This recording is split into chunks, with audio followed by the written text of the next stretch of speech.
Olá, eu quero ler com vocês no livro de Jó, no capítulo 3, verso 19. Ali está tanto o pequeno como o grande, e o servo livre de seu senhor. Jó, aqui, ele amaldiçoa o dia do seu nascimento, foram as primeiras palavras dele ditas após toda a perda, quando Satanás atua poderosamente sobre ele, conforme a permissão de Deus. Seus amigos estão sentados 7 dias, 7 noites, sem nada falar, até que, diz o texto, depois disso, passou Jó a falar e amaldiçoou o seu dia natalício. Há um teólogo que foi muito importante no século XX, embora não seja de uma linha teológica que concordemos, mas teve grande relevância, o Emil Brunner, que escreveu certa vez o seguinte: todos os caminhos levam à cova. Essa é a terrível geografia da humanidade. E, meus irmãos, é fato. A morte é o caminho natural de todo ser vivente. A ciência não consegue explicar por que há necessidade da morte, mas ela está aí. Um dos mecanismos usados pelo homem é tentar negar a morte, não pensar de forma alguma na morte. Mas nós não podemos deixar de lembrar que a morte é resultado do pecado. Por outro lado, mesmo sabendo isso, a morte nos angustia.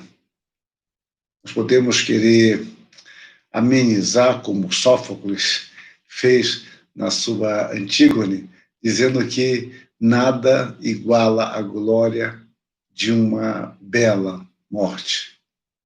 Mas também Erasmo de Roterdã, na sua loucura, na qual ele faz o elogio, ele observa que amam a vida não só quase todos os homens, como até aqueles cujo fio da existência está prestes a ser cortado pela morte.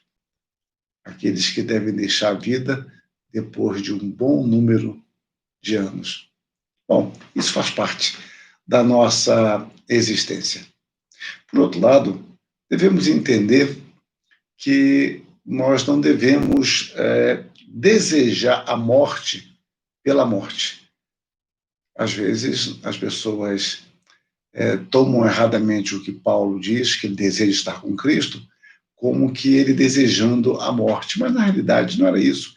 Ele desejava estar com Cristo e a morte seria o caminho. Mas não era a morte em si que ele desejava. Ele desejava estar com Cristo. Mas também é fato que em momentos de muita angústia é possível que nós desejemos a morte ou a contemplemos com naturalidade. Calvino mesmo passou uma fase muito difícil, e isso é preservado numa carta que ele escreveu, uma carta redigida em 25 de dezembro, repare, no Natal de 1555. Ele escreve ao pastor Johannes Wolff, que era amigo de Bullinger, e ele o faz em resposta à sua carta de 3 de dezembro. E nesta carta, Calvino retrata algumas de suas angústias. Olha o que ele disse: creia-me, tive menos problemas com Serveto e tenho agora, com Westphal e seus companheiros, do que com aqueles que estão próximos de mim, cuja quantidade não pode ser estimada e cujas paixões são irreconciliáveis. Se pudesse escolher, seria melhor ser queimado pelos papistas do que ser eternamente praguejado pelos vizinhos. Eles não me dão um momento de descanso, embora possam ver claramente que estou entrando em colapso sob a carga do trabalho, perturbado por tristes acontecimentos intermináveis e por demandas importunas. Meu único conforto é que a morte logo me tirará desse serviço sobremodo difícil. Que carta dura, pesada, os anos se passando, e ele sendo ridicularizado aqui, ofendido ali, uma pilhéria acolá, consultas para responder, sabendo que irmãos dele estavam sendo torturados num país ou no outro por causa da fé, e ele pouco podia fazer, tinha que doutrinar a igreja, ensinar, e quando você pensa que avançou muito, de repente você vê que retrocedeu. Então, é um momento de angústia. Jó, aqui também, por motivos diferentes, está também profundamente angustiado. E nesses momentos é possível que nós nos sintamos desta forma.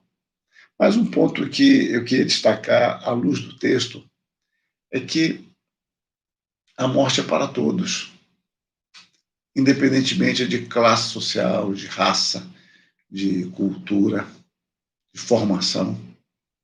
Por isso que eu intitulei de que todos os caminhos conduzem todos à cova.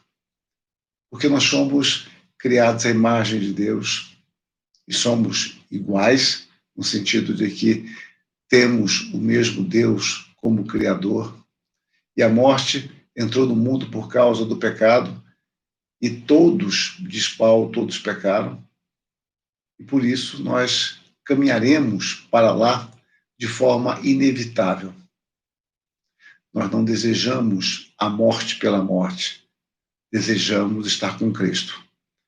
O Senhor nos deu esta vida para que usufruamos das suas bênçãos, da sua graça, que o glorifiquemos por meio do que Ele nos dá, os bens que Ele nos dá, os prazeres que Ele nos dá.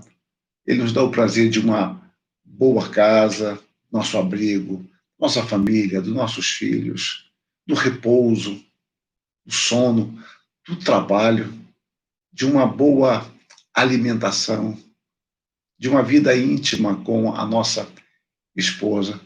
Tudo isso faz parte da vida e deve ser usufruído com alegria, porque Deus nos deu.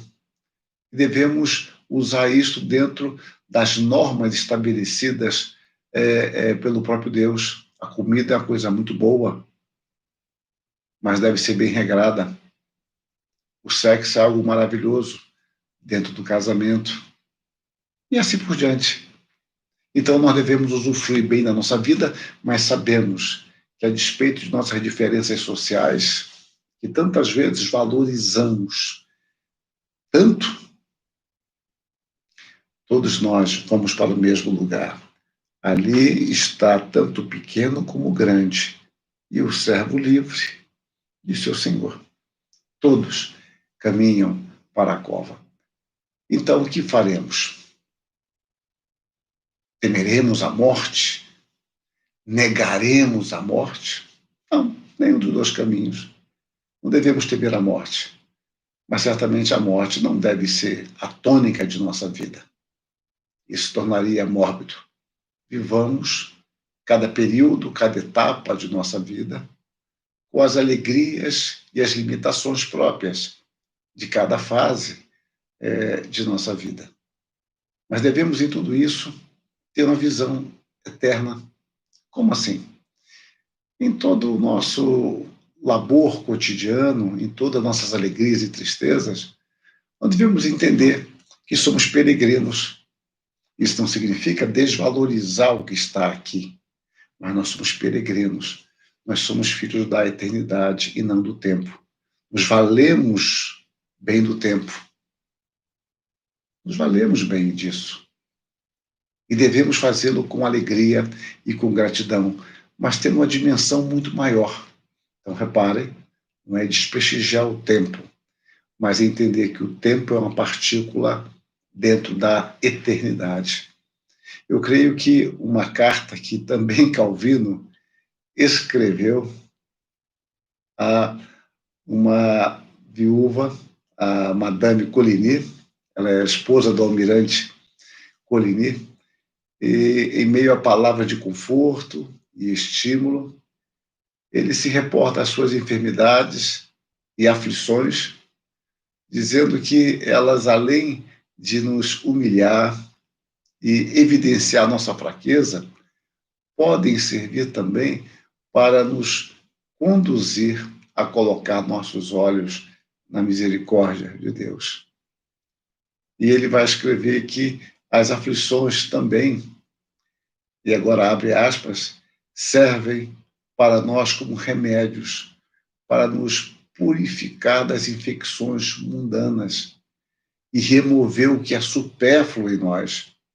E como são mensageiras da morte, devemos aprender a ter um pé levantado para partir quando aprouver a Deus.